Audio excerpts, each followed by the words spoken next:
আহ্বান করছি এই জাতির কাছে আমাদের নেতা সব মজুদ আছে। আমরা জাতির কাছে প্রস্তুত।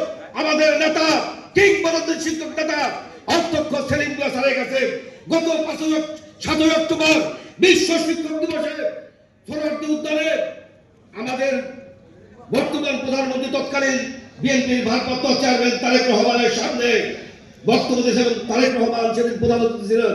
উনি বক্তব্য দিয়েছেন বিএনপি সরকার ক্ষমতায় গেলে, আমাদের মিলন ভাই বক্তব্য দিয়েছিলেন বিএনপি সরকার ক্ষমতায় গেলে শিক্ষকদেরকে মাঠে নামতে হবে না।